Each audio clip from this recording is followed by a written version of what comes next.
ከኤርትራ ጋር የጀመርነውን ሰላም እንቀጥልበታለን። ለኤርትራ ነጻነት ታግለናል። ደብረጽዮን ገብረሚካኤል በመቀሌ ከተማ በተከበረው የግንቦት በዓል ላይ በይፋ የተናገሩት ነው። ዝርዝሩን በጥንቅራችን ተሰማላችሁ።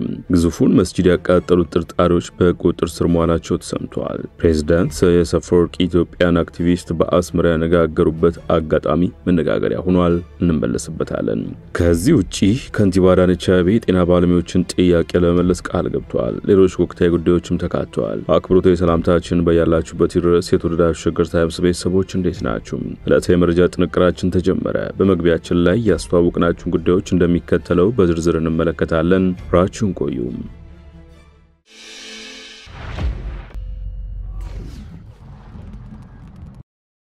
ወደ ቀዳሚ ጉዳያችን አምራችሁ ከኤርትራ ጋር የጀመርነውን ሰላም እንቀጥልበታለን። ለኤርትራ ነጻነት ታግለናል። ደብረጽዮን ገብረሚካኤል በመቀሌ ከተማ በተከበረው የግንቦት በዓል ላይ በይፋ የተናገሩት ነው። በኢትዮጵያ ሕዝብ ተወካዮች ምክር ቤት ከህዝባዊ በዓላት ዝርዝር የተሰረዘው ግንቦት በዓል በትግራይ ክልል ተከብሮ ውሏል። በዓሉ በሚዘከርበት ስነ ስርዓት የህወሓት ሊቀመንበር ደብረጽዮን ገብረሚካኤል፣ የክልሉ ጊዜያዊ አስተዳደር ፕሬዝዳንት ሌተናንት ጄኔራል ታደሰ ወረደ ተገኝተው ነበር።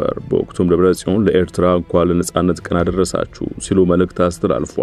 እየታየ ነው ያሉት የሰላም ፍላጎትን ለማጠናከር ህወሓት እንደሚሰራም ተናግረዋል። ጄኔራል ታደሰ ወረደ በኩላቸው በጸረ ደርግ ህዝባዊ ተጋድሎ የትግራይ ትግል አጋር ሆናችሁ የታገላችሁና ደጀን ሆናችሁ ትግሩን ለድል ያበቃችሁ ኢትዮጵያ ህዝቦች እንኳን ለ34ኛ ዓመት የደርግ ውድቀትና የኢትዮጵያ ህዝቦች ድል አደረሳችሁ አደረሰን ይመለው። በአጠቃላይ ኢትዮጵያ ህዝቦች የከፈሉት ዋጋ የትግራይ ህዝብ ደግሞ በተለየ ይህን ድል ለማምጣት ለከፈለው የማይረሳና ያልተመጣጠነ መስዋዕትነት ያለኝን ክብር በታላቅ ስሜት እያስታወስኩኝ ነው ብለዋል።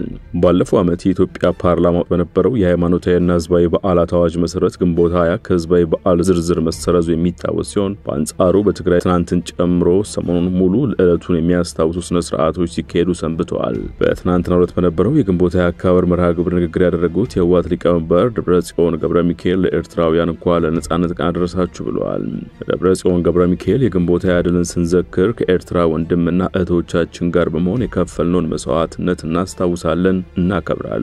የደርግ ስርዓት በጋራ የታገልን ህዝቦች መሆናችን አቅሞቻችን አስተባብረን ያፈረስነው በመሆኑም በደማችን የጋራ ታሪክ መጻፋችን ይታወሳል። በመሆኑም በዚህ አጋጣሚ ፓርቲያችን ህወሓት እንኳን ለ34ኛ ዓመት የነጻነት ቀን አደረሳችሁ የሚል የመልካም ምኞት መልእክት ያስተላልፋል ሲሉ ተናግረዋል። ከዚህ በተጨማሪም ደብረጽዮን ህወሓት ከኤርትራ ጋር ያለውን ግንኙነት ለማጠናከር እንደሚሰራ ማሳውቀዋል። በጦርነቱ ምክንያት በስርዓት መቋጫ ማግኘት የሚገባቸው ጉዳዮች ማየት እንዳለ ሆኖ ከዘር ፍጅት ጦርነቱ በኋላ እየታየ ያለው የሰላም ፍላጎት ግን ሊጠናከርና ስርዓት እንዲይዝ ለማድረግ በእኛ በኩል ከፍተኛ ጥረት እንደሚደረግ ለማረጋገጥ እንወዳለን ሲሉ አክለዋል።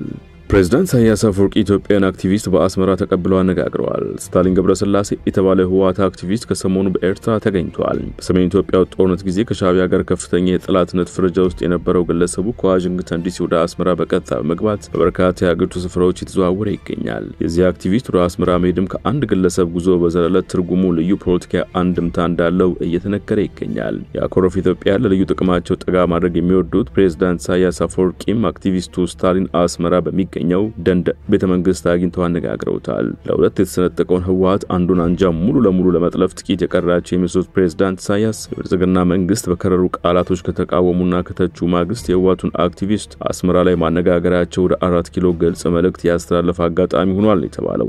ሁለቱ አዲስ ወዳጆች የተገናኙበት ዕለትም ኤርትራ ከኢትዮጵያ የተገነጠለችበት ግንቦት 20 ላይ ነው። ለጉዳዩ ቅርበት ያላቸው ሰዎች እንደሚሉት በሚያስደንቅ መልኩ ሻዕቢያና ህወሓት ከሁለት ዙር መተላለቅ በኋላ አዲስ ጥምረት ለመፍጠር ጫፍ ደርሷል። አክቲቪስት ስታሊን እንዳስተላለፈ የተደረገው መልእክትም ይሄን የሚያሳይ ይመስላል። የህወሓቱ አክቲቪስት የግንቦት 20 በዓል በማስመልከት ባስተላለፈው መልእክት እንኳን ለ34ኛ ዓመት የግንቦት 20 የድል በዓል አደረሳችሁ የሚል ሲሆን የግንቦት 20 የድል በዓል በጦር መሳሪያና በጦር ብዛት ብቻ ለሚተማመኑ መሪዎች ጥሩ ትምህርት የሰጠ ነው፣ አሸናፊ ዓላማ ነው ብለዋል። የቀድሞ የአቡነ ጳውሎስ ልዩ ረዳት የአሁኑ ፖለቲካል አክቲቪስት አክሎም ለዚህም የትግራይና ኤርትራ ለጋ ወጣቶች በጋራ የከፈሉት መስዋዕትነት በታሪክ የሚዘከርና ደርግም የማይረሳው ነው ብሏል። ስታሊን ክስተቱን ለሌሎችም አብነቱን ይቀጥላል ሲል መልእክቱን ከኢሳያስ አፈወርቂ ጋር የተነሱትን ፎቶ በማያያዝ በማህበራዊ ትስስር ገጹ ላይ አስተላልፏል። ከንቲባ አዳነች አቤቤ የጤና ባለሙያዎችን ጥያቄ ደረጃ በደረጃ እንደሚመለስ ማረጋገጫ ሰጡ።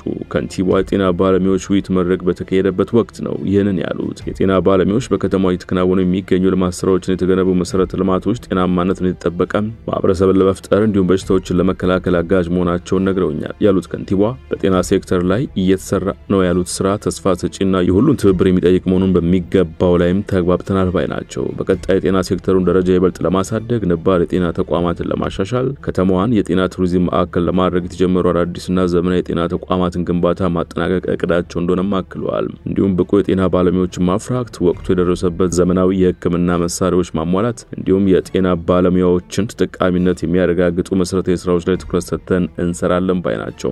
አዳነች የጤና ባለሙያዎቹ በርከት ያሉ ጥቅማ ጥቅምና ደሞዝ ማሻሻያ ጥያቄዎችና ሐሳቦችን ነግረውናል ያሉ ሲሆን አገልግሎቱን የሚመጥን ጥቅማ ጥቅም አለመኖሩን በመገንዘብ እየተሰራ ባለው በጤና ሪፎርም ጥናቱ ላይ በመመስረት በአጭር መካከለኛና በረጅም ጊዜ ምላሽ የሚሰጥ መሆኑን አምነንበታል ሲሉ ነው የተናገሩት። ከዚህ መካከል በከተማ አሰራሩ አቅም የሚፈቱትን የትራንስፖርት አገልግሎት በማህበር ተደራጅቶ የመኖሪያ ቤት መገንባት፣ ነፃ የሕክምና አገልግሎት፣ የትርፍ ሰዓት ክፍያ መመሪያ በተሟላ ሁኔታ መተግበርን ጨምሮ አስተዳደሩ በአጭርና መካከለኛ ጊዜ እቅድ ምላሽ ለመስጠት ተግባብተናል ሲሉ አረጋግጠዋል።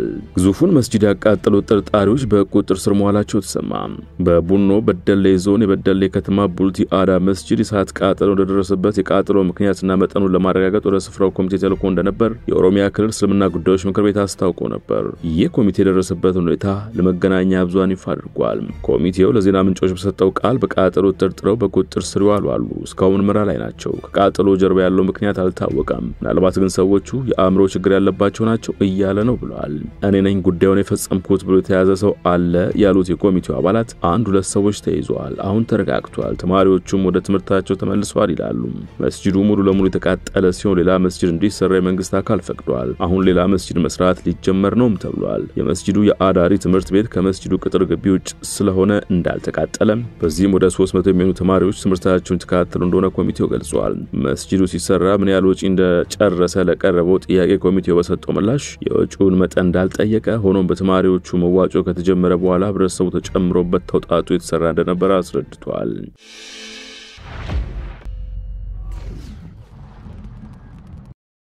በመጨረሻም የውጭ ጉዳይ እንመልከት። ኤለን መስክ ከትራምፕ አስተዳደር ራሱን ማግለሉን አስታወቀ። መስክ በሺዎች የሚቆጠሩ የፌደራል መንግስት ሰራተኞች የተባረሩበት የዶጅ ንቅናቄ ኃላፊ ነበር።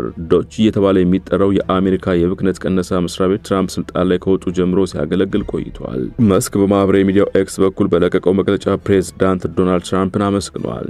ቢቢሲ እንደዘገበው ዋይት ሃውስ ካለፈው ረቡዕ ጀምሮ ኤለን መስክ የመንግስት ልዩ መልእክተኛ የተሰኘ መለያው እንዲነሳ አድርጓል። የዓለማችን ቱጃሩ ሰው ዶጅን እየመራ እንደማይቆይና ኃላፊነቱን ጊዜያዊ እንደሆነ ሲያስታውቅ ቆይቷል። ፕሬዝዳንት ትራምፕ ብክነትን እንዲቀንስ እድሉን ስለሰጡኝ አመሰግናለሁ፣ ነገር ግን ዶጅ ተጠናክሮ ይቀጥላል ብለዋል። ደቡብ አፍሪካ የተወለደው ጉምቱ የቴክኖሎጂ ቢዝነስ አነፍናፊ ልዩ የመንግስት ሰራተኛ የሚል ኃላፊነት ተሰጥቶት በአመት 130 ቀናት እንዲሰራ ተፈቅዶለት ነበር። ትራምፕ ስልጣን ላይ ከወጡ ጀምሮ ባለፈው ጊዜ ስሌት መሰረት በተያያዘው የፈረንጆቹ ግንቦት ወር መገባደጃ 130 ቀናት ይሞሉታል። ነገር ግን መስክ በትራምፕ የበጀት ረቂቅ አዋጅ እንደተከፋ ባስታወቀ ማግስት ኃላፊነቱን መልቀቁ አነጋጋሪ ሆኗል። የትራምፕ አዲሱ ረቂቅ አዋጅ በትሪሊየን ዶላሮች የሚቆጠር የግብር እፎይታና የመከላከያ በጀት እንዲጨምር የሚያበረታታ ነው።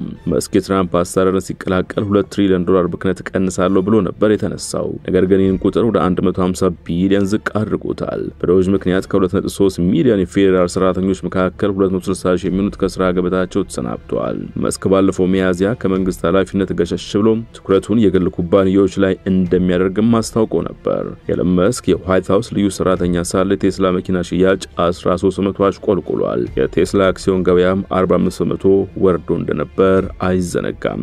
የመረጃ ጥንቅራችን አበቃ። በያላችሁበት ሰናይ ጊዜ።